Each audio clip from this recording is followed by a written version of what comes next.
Apresentamos Boa Nova, um podcast do GRESG com Guaraci Silveira, baseado no livro de Chico Xavier pelo espírito de Humberto de Campos.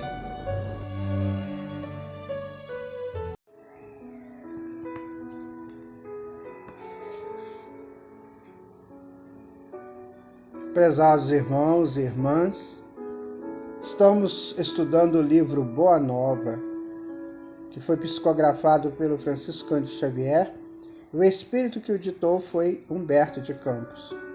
Estamos agora no capítulo 8, Bom Ânimo. É uma conversa muito interessante que Jesus tem com Bartolomeu. Confesso a vocês que quando li pela primeira vez esse capítulo, há muitos anos atrás, ele me estimulou muito. Eu espero que você também se sinta estimulado ao bem. O apóstolo Bartolomeu foi um dos mais dedicados discípulos do Cristo. Desde os primeiros tempos de suas pregações junto ao Tiberíades, todas as suas possibilidades eram empregadas em acompanhar o Mestre na sua tarefa divina. Entretanto, Bartolomeu era triste, e às vezes inúmeras, o Senhor o surpreendia em meditações profundas e dolorosas. Foi talvez por isso que uma noite, enquanto Simão Pedro e sua família se entregavam a inadiáveis afazeres domésticos, Jesus aproveitou alguns instantes para lhe falar mais demoradamente ao coração. E após uma interrogativa afetuosa e fraternal, Bartolomeu deixou falar-se o seu espírito sensível. Mestre, exclamou timidamente, não saberia nunca explicar-vos o porquê de minhas tristezas amargurosas. Só sei dizer que o vosso evangelho me enche de esperanças para o reino de luz que nos espera os corações, além nas alturas. Quando esclarecestes que o vosso reino não é deste mundo, experimentei uma nova coragem para atravessar as misérias do caminho da terra, pois aqui o selo do mal parece obscurecer as coisas mais puras. Por toda parte é a vitória do crime, o jogo das ambições, a colheita dos desenganos. A voz do apóstolo se tornara quase abafada pelas lágrimas. Todavia Jesus fitou-o brandamente e lhe falou com serenidade. A nossa doutrina, entretanto, é a do Evangelho da Boa Nova. E já vistes, Bartolomeu, uma boa notícia não produzir alegria? Fazes bem, conservando a tua esperança em face dos novos ensinamentos. Mas não quero senão acender o bom ânimo no espírito dos meus discípulos. Se já tive ocasião de ensinar que o meu reino ainda não é deste mundo, isso não quer dizer que eu desdenhe o trabalho de estendê-lo um dia aos corações que estiverem junto ao meu. Achas então que eu teria vindo a este mundo sem essa certeza? O Evangelho terá de florescer, primeiramente na alma das criaturas, antes de frutificar para o espírito dos povos. Mas venho de meu Pai, cheio de fortaleza e confiança, e a minha mensagem há de proporcionar grande júbilo a quantos a receberem de coração. Então tá aí, meu amigo, minha amiga. Interessante, esse parágrafo aqui tem algo que é muito complexo, né? Quando Jesus fala, olha, se já tive a ocasião de ensinar que meu reino ainda não é deste mundo. Então isso nos leva sempre a pensar que um dia será. Por quê? Porque ele é a potência divina do mundo. Nós somos muito acostumados a obedecer ordens de homens, muitas vezes estranhos, maldosos, né? Impetuosos, que não trazem no coração a essência do bem. Quando você ouve falar que tem um Senhor poderoso, divino que comanda todos os caminhos da humanidade, às vezes fica difícil entender isso. Mas é preciso começar a compreender assim, sabe, meu amigo, minha amiga. Se você tem dúvida, estude história do Brasil, história do mundo. Você vai ver que aqueles grandes déspotas, aquelas pessoas do mal, elas foram passando e não deixaram saudades, né? Deixaram, pelo contrário, né? Um alívio quando elas foram. Só Jesus permanece. Não tem muitos livros sobre Gengis Khan, não tem muitos livros sobre Mussolini, sobre Hitler e outros grandes pesquisadores da humanidade, perseguidores da humanidade, mas tem milhares de livros sobre Jesus. Isso é por acaso? Claro que não. É porque o Jesus, o Mestre, ele toca os corações. Então, como ele diz, o mundo todo será modificado pela modificação dos corações. Coloquemos, né, todos nós a esse entendimento e fortalecer esse trabalho com Jesus aqui no mundo. Ele disse, é muito difícil sim, a gente desanima, Bartolomeu era triste, mas a gente tem que estar firme, conscientes de que isso tudo vai passar. Uma encarnação passa rápido. Depois de uma pausa em que o discípulo o contemplava silencioso, o mestre continuou. A vida terrestre é uma estrada pedregosa que conduz aos braços amorosos de Deus. O trabalho é a marcha. A luta comum é a caminhada de cada dia. Os instantes deliciosos da manhã e as horas noturnas de serenidade são os pontos de repouso.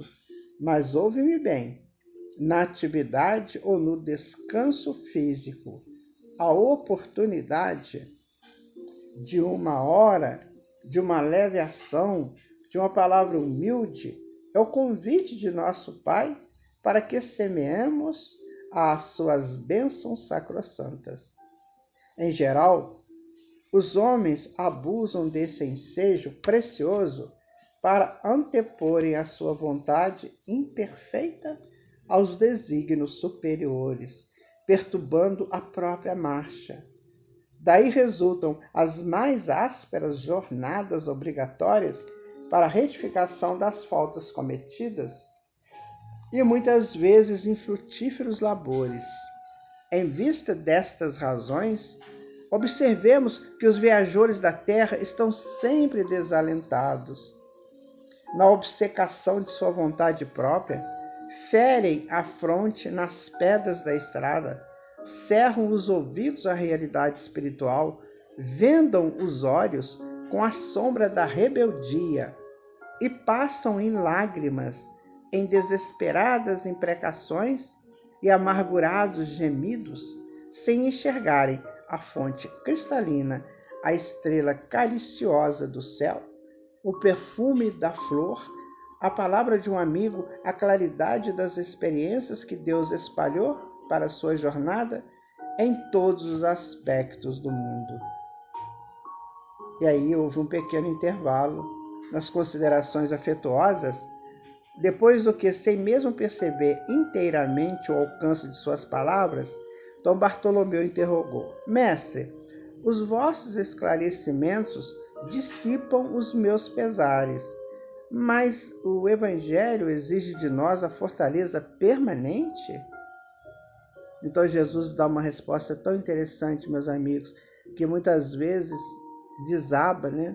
Esses espíritos aí negativistas, né? Essas pessoas que ficam dizendo que é muito difícil, não vai dar para mim, né? O Evangelho é assim, muito exigente, né? Então Jesus fala, olha, Bartolomeu, a verdade não exige, ela transforma.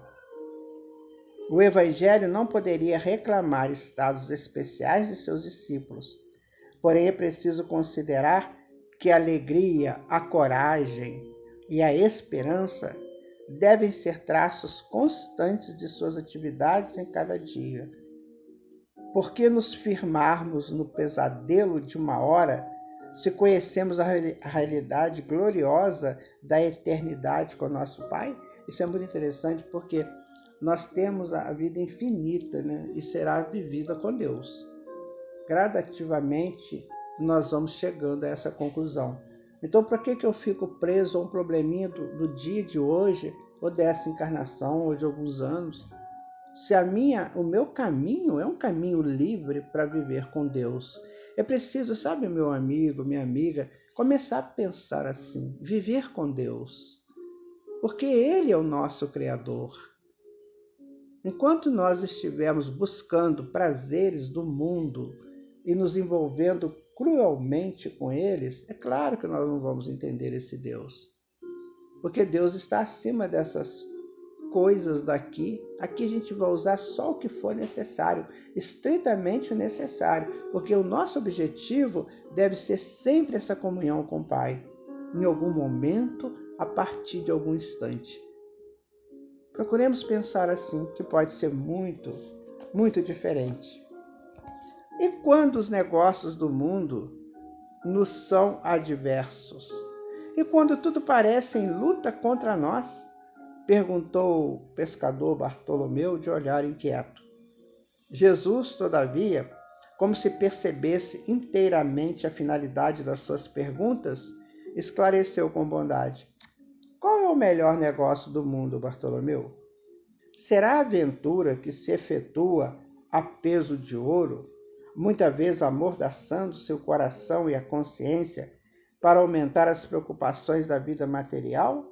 Ou a iluminação definitiva da alma para Deus, que se realiza tão só pela boa vontade do homem que deseja marchar para o seu amor por entre as uzes do caminho? Não será a adversidade nos negócios do mundo um convite amigo para a criatura semear com mais amor um apelo indireto que a arranque das ilusões da terra para as verdades do reino de Deus? E aqui, amigos, Jesus fala ilusões da terra. Sabe, esse tema ele é muito estudado desde milênios, principalmente pelos hindus, que chamam essa ilusão de deusa Maya. Deus é uma força, né, que se interpõe à nossa e nos ilude. E acha que o dinheiro é tudo, que o poder é tudo, sabe, que aqui a pessoa tem que ser muito, assim, muito respeitada pelo aquilo que tem, quando na verdade não é nada disso, né? Jesus nos chama para as verdades do reino de Deus, porque este sim é o verdadeiro, e nós vamos para lá. Temos que ter essa vontade. É aquele negócio, você vai por um caminho e de repente ele bifurca, né? Aí de um lado você vai ver uma coisa muito aberta, muito ampla, né? E diz para você assim, este é o caminho do mundo. E o outro é um caminho complicado, cheio de pedras, está escrito assim, este é o caminho do reino de Deus. Aí qual que você escolhe? Então você vai ver que se você escolher o caminho do reino de Deus, você vai ter que enfrentar obstáculos, pedras, né?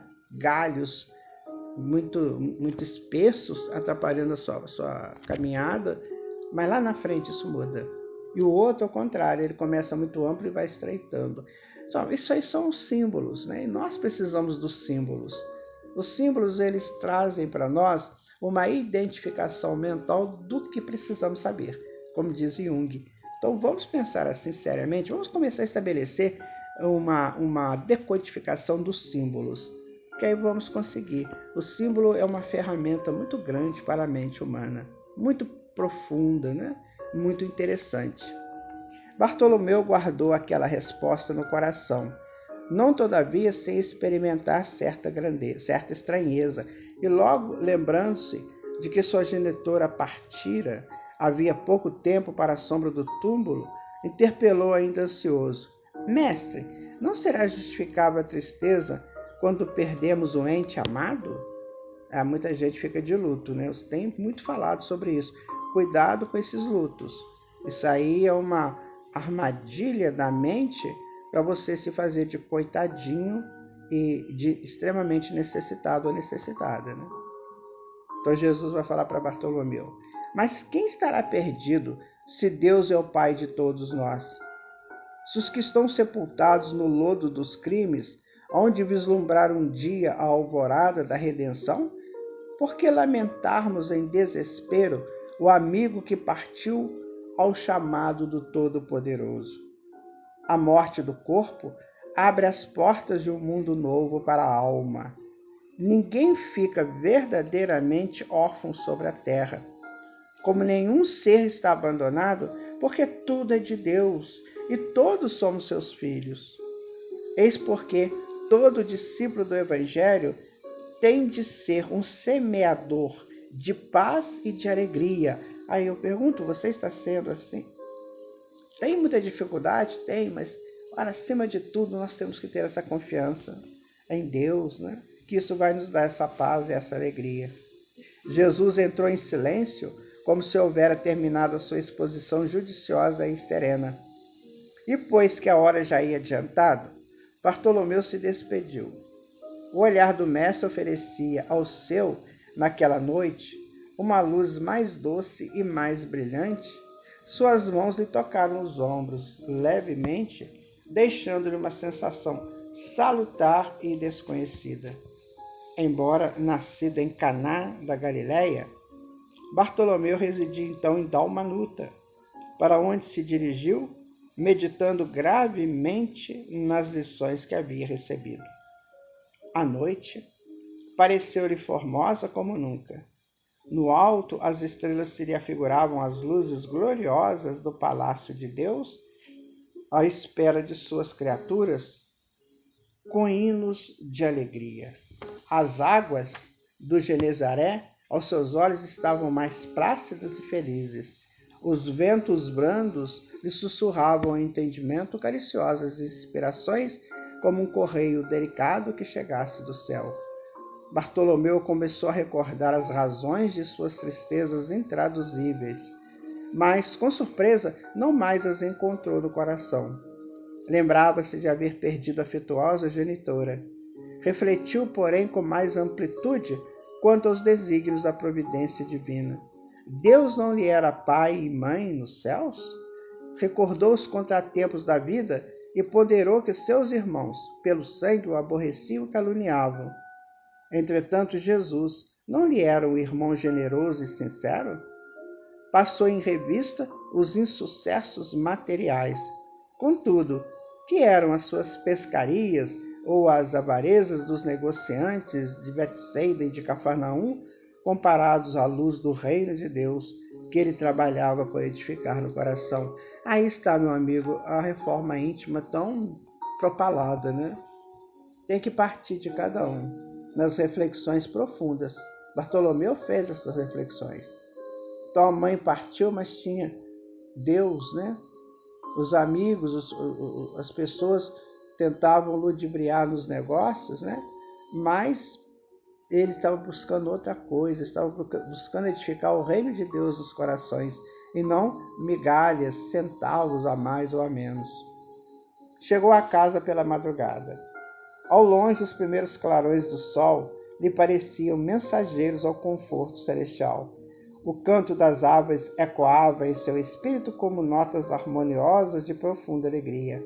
O próprio mugido dos bois apresentava nova tonalidade aos seus ouvidos. Sua alma estava agora clara, o coração aliviado e feliz. Ao ranger dos gonzos da porta, seus irmãos dirigiam-lhe impropérios, acusando de mau filho, de vagabundo e traidor da lei. Bartolomeu, porém, recordou o Evangelho e sentiu que só ele tinha bastante alegria para dar aos seus irmãos. Em vez de reagir asperamente, como de outras vezes, sorriu-lhes com a bondade das explicações amigas. Seu velho pai o acusou, igualmente escorraçando.